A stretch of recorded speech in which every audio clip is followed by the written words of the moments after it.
624 সালের একটা দিন, এমন একটা দিন যা ইতিহাসের মোড় পুরোপুরি ঘুরিয়ে দেবে। এই একটা দিনের ঘটনা একটা বিশ্বাসকে শুধু টিকিয়ে রাখবে না, বরং জন্ম দেবে এক নতুন শক্তির।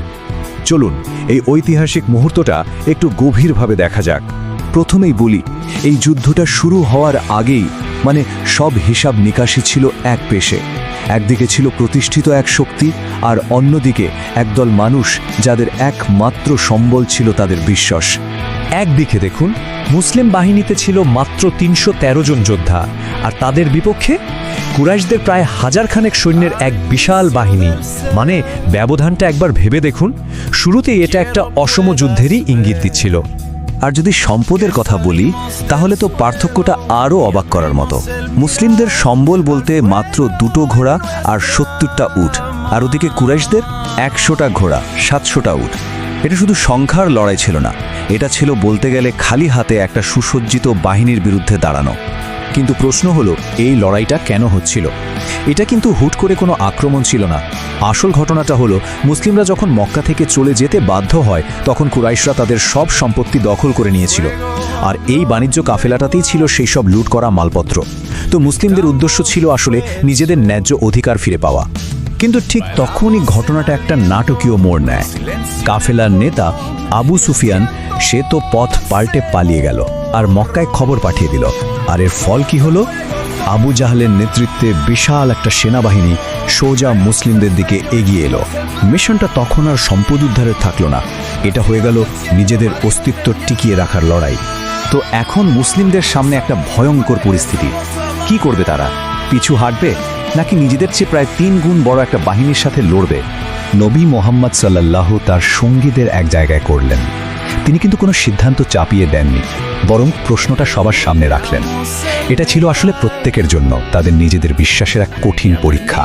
প্রথমে এগিয়ে এলেন মুহাজিররা, যারা মক্কা থেকে এসেছিলেন। মিকদাদ বিন আসওয়াদের কথাগুলো শুনুন, কি দৃঢ় সংকল্প। তিনি বললেন, আমরা মুসার লোকদের মতো বলবো না যে আপনি আর আপনার সৃষ্টিকর্তা গিয়ে যুদ্ধ করুন, আমরা এখানে বসে রইলাম। না, বরং আমরা আমাদের শেষ জন থাকা পর্যন্ত আপনার সাথে লড়ব। কিন্তু আনসারদের মতামত তো খুব জরুরি ছিল, কারণ তারা তো মদিনার বাইরে যুদ্ধ করার কোনো কথা দেয়নি।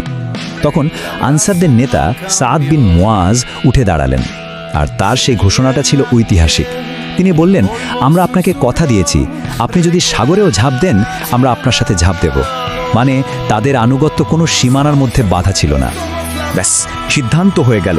মুহাজির আর আনসার দুই পক্ষই যখন একমত, তখন আর কোনো দ্বিধা রইল না। ভয়কে জয় করল বিশ্বাস। তারা যুদ্ধ করবে এই বদরের প্রান্তরেই। এখন কথা হচ্ছে, সংখ্যায় এত কম হয়েও একটা যুদ্ধ জেতা যায় কিভাবে? একটাই উপায়, সেরা রণকৌশল। আর মুসলিমরা ঠিক সেটাই করেছিল। খুবাব বিন মুনজির নামে একজন অভিজ্ঞ সাহাবী এক অসাধারণ পরামর্শ দিলেন। ভাবুন একবার, মরুভূমির যুদ্ধে সবচেয়ে দামি জিনিস কি? পানি। তো তার পরামর্শে মুসলিমরা কি করল? তারা এমন জায়গায় শিবির ফেলল যেখানে পানির উৎসগুলো তাদের নিয়ন্ত্রণে থাকে। শুধু তাই না, নিজেদের জন্য পানি জমিয়ে রেখে বাকি কুয়োগুলো বালি দিয়ে ভরে দিল। যুদ্ধ শুরুর আগেই প্রতিপক্ষকে সবচেয়ে বড় একটা চাপে ফেলে দেওয়া হলো। তৎকালীন আরবে একটা প্রথা ছিল, যুদ্ধ শুরু হতো মুবারাজা দিয়ে, দ্বৈত লড়াই। দুই দলের সেরা যোদ্ধারা আগে লড়ত, আর এই লড়াইয়ের ফলের ওপর বাকি সৈন্যদের মনোবল অনেকটাই নির্ভর করত। কুরাইশদের তরফ থেকে এগিয়ে এলো তাদের সেরা 3 জন, উতবা, সাইবা আর ওয়ালিদ। আর তাদের মোকাবেলায় মুসলিমদের পক্ষ থেকে গেলেন হামজা, আলী এবং ওবায়দা রাহ। অবিশ্বাস্য হলেও সত্যি, কয়েক মুহূর্তের মধ্যেই মুসলিম বীরেরা কুরাইশদের এই 3 নেতাকে হারিয়ে দিলেন। এটা ছিল কুরাইশদের জন্য বিশাল একটা ধাক্কা, একটা মনস্তাত্ত্বিক পরাজয়। এই দ্বৈত লড়াইয়ে জেতার পর শুরু হলো আসল যুদ্ধ। আর এরপর যা ঘটল তা এক কথায় প্রায় অচিন্তনীয় ছিল।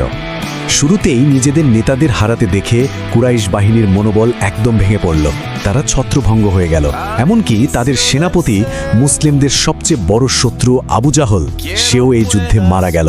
নেতৃত্বহীন, হতাশ একটা বিশাল বাহিনী বেশিক্ষণ টিকতে পারল না। যুদ্ধের ফলাফলের দিকে একবার তাকান। মুসলিমদের পক্ষে শহীদ হলেন মাত্র 14 জন, আর অন্যদিকে কুরাইশদের 70 জন নিহত, আরও 70 জন বন্দী। এই সংখ্যাগুলোই বলে দেয় জয়টা কত বড় আর সুস্পষ্ট ছিল। আচ্ছা, এই যে 70 জন যুদ্ধবন্দী, তাদের সাথে কি করা হয়েছিল? তাদের কি হবে? আর এখানে ইসলামের একটা অসাধারণ মানবিক দিক আমরা দেখতে পাই। বন্দীদেরকে দুটো অপশন দেওয়া হলো, 1 মুক্তিপণ দিয়ে ছাড়া পাওয়া, অথবা 2 যারা শিক্ষিত তারা যদি মদিনার 10 জন শিশুকে লেখাপড়া শেখায় তাহলেই তারা মুক্তি পাবে। ভাবা যায় এমন একটা ভয়াবহ যুদ্ধের পরেও জ্ঞানের প্রতি এই সম্মান ইতিহাসে সত্যি বিরল। বদরের এই জয়টা কিন্তু শুধু একটা সামরিক বিজয় ছিল না, এটা ছিল আসলে একটা নতুন যুগের সূচনা।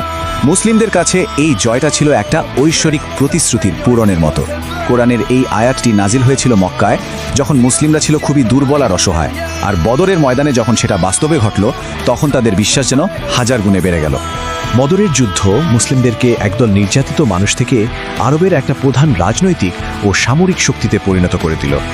এই একটামাত্র জয় মক্কায় কুরাইশদের ক্ষমতার দম্ভকে সরাসরি চ্যালেঞ্জ জানালো আর ভবিষ্যতের ইসলামী রাষ্ট্রের ভিত্তিটা গেড়ে দিল।